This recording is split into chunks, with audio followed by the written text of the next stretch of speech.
Good day, I'm Samantha Allen and this is your JIS News for Friday, November 8. Prime Minister Portia Simpson Miller has assured business leaders in Japan that Jamaica is open for investment. She was speaking at a Latin America and Caribbean Business Forum hosted by the Inter-American Development Bank and the Japanese government. Mrs. Simpson Miller pitched investment opportunities in tourism and public-private partnership infrastructure programs, such as the expansion of the 2 international airports and the build-out of Highway 2000.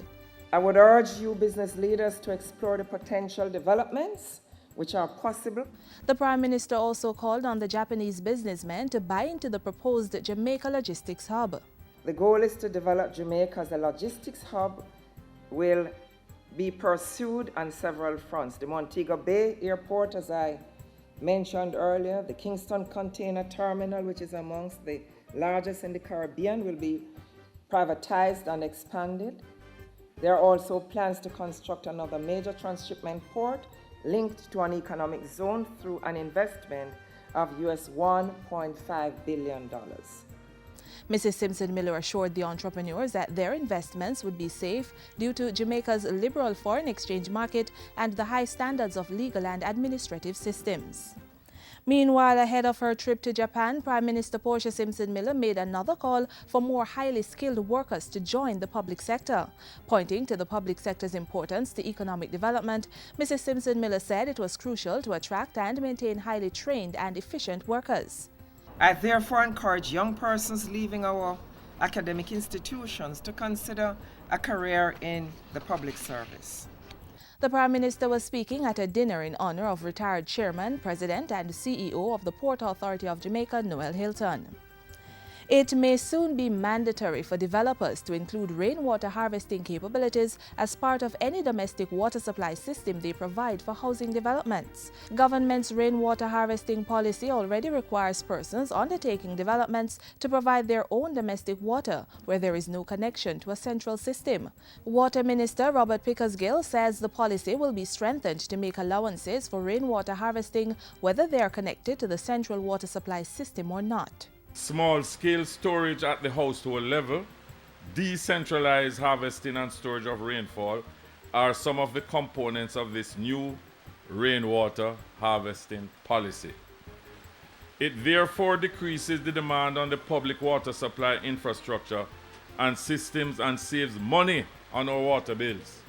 Minister Pickersgill was speaking at the recent handing over ceremony for new rainwater harvesting infrastructure in the community of Pleasant Valley, Clarendon. As part of that project, 40 residents, including 10 children, were also trained in watershed management. Drafting instructions for the Strategic Laws and Reform of Local Governance Act have been given to the Chief Parliamentary Council following Cabinet's approval recently.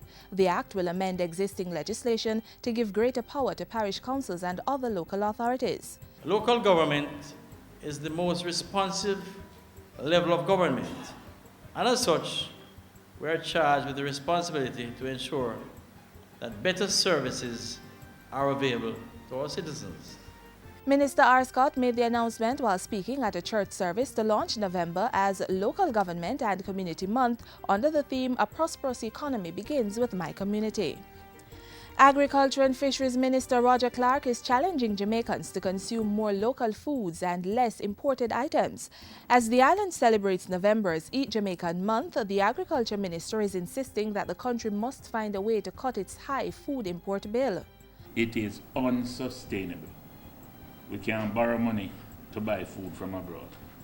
And that is what is causing the dollar to be sliding. One of the causes. We cannot continue on that path. In terms of health and well-being, our local foods better to be eaten. Sometimes more expensive, but in the long run, it is better for your health. Minister Clark was speaking on Wednesday at the launch of the Eat Jamaican Day celebrations. And finally, the Education Ministry has launched a pilot school feeding menu as part of its thrust to standardize the school feeding menu in the nation's schools.